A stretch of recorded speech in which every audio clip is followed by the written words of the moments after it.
Hi guys, আশা করি সবাই ভালো আছেন। আজকে আমি আয়ন মাছের একটা রেসিপি দেখাবো। আজকের ভিডিওটা আমি কোনো প্রকারে স্কিপ করব না, সম্পূর্ণ আমি ভিডিওটা দেখাবো। আয়ন মাছটাকে আমি খুব ভালোভাবে ধুয়ে লবণ হলুদ মেখে আমি অলরেডি চুলায় ভাজতে দিয়েছি। অনেকের আমাদের ধারণা আছে আয়ন মাছের ভাজাটা অনেক টাফ ব্যাপার, যেহেতু কাটা থাকে না, গায়ে ফুটে আসে, কিন্তু এইভাবে দিলে আপনারা কখনোই এই সমস্যা হবে না। আর মাছ সাধারণত ভেজে নিলেই ভালো, না ভাজলে মাছের একটা গন্ধ আছে, ওইটা জন্য খাওয়া যায় না। আমি মাছগুলোকে খুব সাবধানে উল্টে দিচ্ছি, যেহেতু নরম মাছ। এই মাছগুলো অনেকভাবে খাওয়া যায়, পেঁয়াজ দিয়ে, রসুন আদা দিয়ে ভুনা করে খাওয়া যায়, আলু দিয়ে। আমি আজকে আলু দিয়ে সাজনা দিয়ে করে দেখাচ্ছি, যেহেতু সাজনার সিজন। খুব সাবধানে আমি এক পাশ করার পরে আরেক পাশ উল্টিয়ে আমি একটু লালচে করে ভেজে তুলে নিচ্ছি।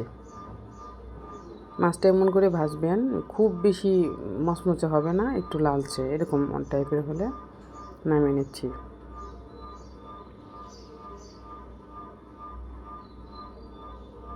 একে একে সাবধানে সবগুলো মাছ তুলে নিচ্ছি। এই মাছগুলো বাচ্চাদের খাওয়াতে অনেক সুবিধা, ছোট বড় সবারই খুব টেস্টি। আমি সবগুলো মাছ তুলে নিচ্ছি, পরে আমি আরও কিছু মাছ যেগুলো ভাজার বাকি আছে সেগুলো আমি দিয়ে দেব। দেওয়ার সময় গাইস আপনারা একটু চুলার আঁচটা কমিয়ে দিবেন। অনেক সময় এই মাছগুলো বেশিরভাগই ফুটে ওঠে, আর লবণ হলুদ মাখার সময় একটু কাঁচা তেল সাথে মিক্স করে দিবেন, সেক্ষেত্রে আর ফুটে আসবে না।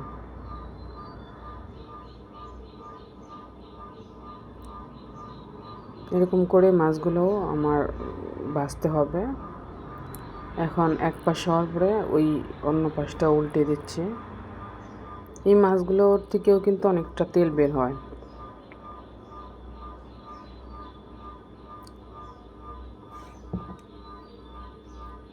আমি এগুলো আস্তে আস্তে তুলে নিচ্ছি।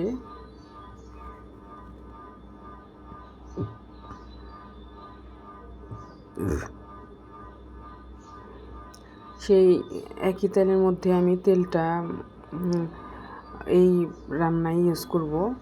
আমি তার আগে একটু মশলাটা গুলিয়ে নিই বরাবরের মতোই। জিরা বাটা দিচ্ছি, আদা বাটা, প্রথমে আদা বাটাটা, তারপরে জিরা বাটাটা দিচ্ছি, তারপরে হলুদের গুঁড়া, তারপরে মরিচের গুঁড়া। এগুলো দিয়ে আমি মশলাটাকে একটু মাখিয়ে রাখবো। আপনারা অবশ্যই আমার ভিডিওতে দেখেছেন আমি সবসময় মশলা গুঁড়িয়ে রান্না করি, কারণ সেক্ষেত্রে মশলাটা খুব ভালো মতো মাছের ভিতরে ঢুকে খেতে টেস্টি লাগে। গুলিয়ে রাখলে সুবিধাও, মানে যখন রান্না করা যায় ওই এদিক ওদিক খোঁজার টাইম থাকে না। আমি সাজনাগুলোকে এইভাবে করে কেটে ধুয়ে রেখেছি, আর একটা আলু দিব, আলুটাও এইভাবে করে কেটে নিয়েছি।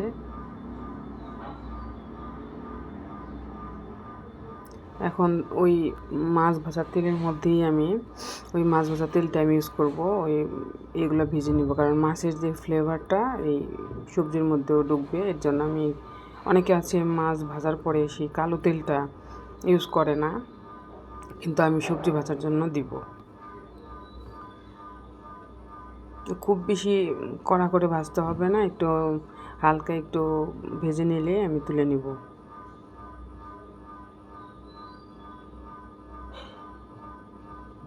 এপিট ওপিট করে আমি হালকা একটু জাস্ট ভেজে নিব। এই রান্নাটা অনেক টেস্টি হয়। এখন যেহেতু একটু গরম চলে আসে, এই ধরনের রান্নাগুলো গাইস করে খাবেন, অনেক ভালো খেতে, অনেক টেস্টি লাগে। আর সাজনা যেহেতু খুব তাড়াতাড়ি সিদ্ধ হয়ে যায়, খুব আমি সময় নিয়ে ভাজবো না, হালকা একটু ভাজা হলে আমি তুলে নিব। এই 2-3 মিনিটের মতো আমি ভাজবো।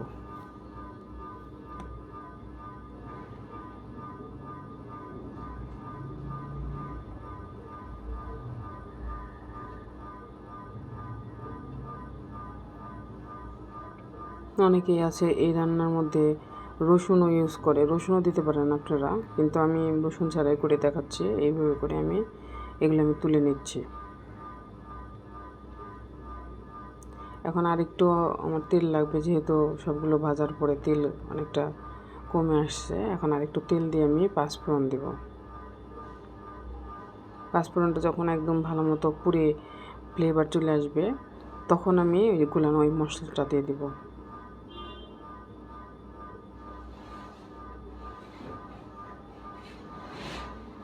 রান্নাটা গায়ে সময় নিয়ে একটু রান্না করবেন, কারণ রান্নাটা তো একটা শিল্প, খুব তাড়াহুড়া করে রান্না ভালো হয় না। আর এই মশলাটা গায়ে যখন দিবেন তখন চুলার আঁচ একদম কমিয়ে দিবেন, সেক্ষেত্রে কিন্তু অনেক সময় আগুন ধরে যায়, দুর্ঘটনা ঘটার সম্ভাবনা থাকে। আঁচটা কমিয়ে তারপরে মশলাটা দিয়ে আমি কতক্ষণ ভাজবো। এই মশলাটা কিন্তু অনেকক্ষণ ভাজতে হয় গায়ে, যে মানে কাঁচা মশলার মধ্যে ধুম করে সবজিগুলো দিয়ে দিবেন না, একটু সময় নিয়ে ভাজবেন।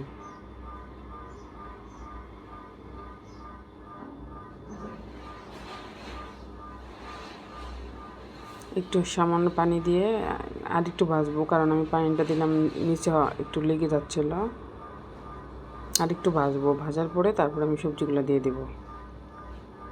অবশ্যই দেখতে পাচ্ছেন আমি অনেকক্ষণ একটু ভাজছি, কালারটাই ভাজার পরে চেঞ্জ হয়ে যাবে।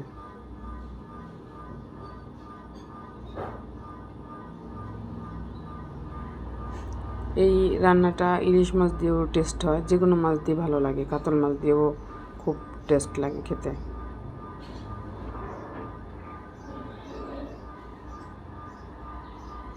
5-7 মিনিট এভাবে করে মশলা ভাজতে হয়। তারপর আমি সবজি দিয়ে দিচ্ছি।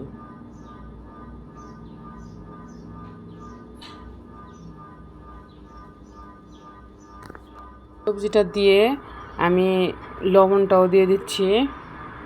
লবণটা দেওয়ার পরে আমি একটু সামান্য ভাজবো, খুব বেশি ভাজার দরকার নেই, কারণ সাজনা এমনিতেই একটু নরম, খুব বেশি ভাজলে আবার সাজনা থেকে বিচি বেরোয় আসবে।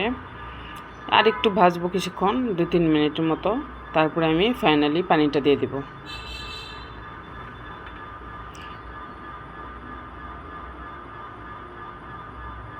তারপরে কালারটা দেখে অবশ্যই বুঝতে পারছেন মানে কত সুন্দর কালার চলে আসছে। আমি যে পরিমাণে দিয়েছি সেই পরিমাণেই দিবেন, এরকমই হবে। এখন ভাজাটা মোটামুটি আমার হয়ে গিয়েছে। এখন আমি পানিটা ফাইনালি দিয়ে দিব। যখন দেখবেন তেল এরকম ছেড়ে আসছে, কালারটা একটু লালচে লালচে চলে আসে, সেই মুহূর্তে বুঝবেন যে আপনার ভাজাটা হয়ে গিয়েছে।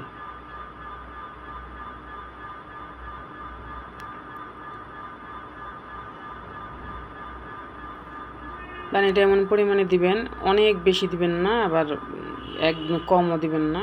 পানি পরিমাণটা আমি লিখে দিব। যখন দেখবেন মাছগুলো একদম ডুবে যায়নি, কিছুটা বেশি বেশি থাকছে, সেক্ষেত্রে বুঝবেন যে পানিটা ঠিক মতো হয়েছে।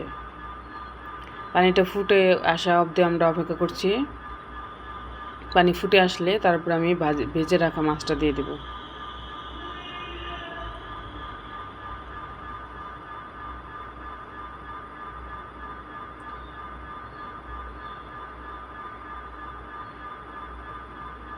যখন ভালো মতো ফুটে আসবে, তখন আমি মাছগুলো দিয়ে আমি ঢাকনা দিয়ে ঢেকে রান্না করব 10-12 মিনিটের মতো।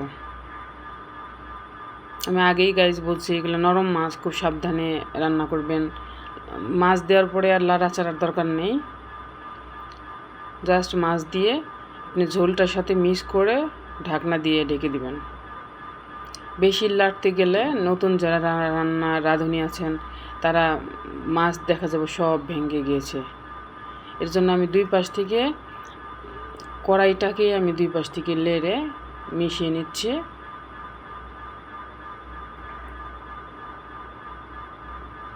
তারপরে আমি ঢাকনা একটু দিয়ে দিব।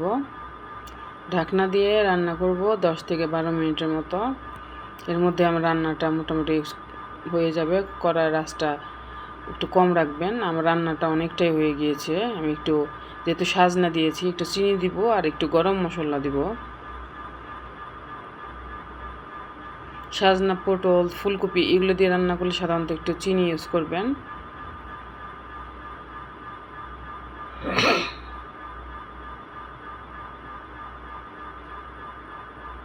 সবশেষে আমি ধনিয়া পাতাটা দিব। ধনিয়া পাতাটা রান্নার মধ্যে লাস্টে দিলে ভালো লাগে। এখন আমি চিনিটা দিয়ে দিব, অল্প একটু দিবেন, সামান্য।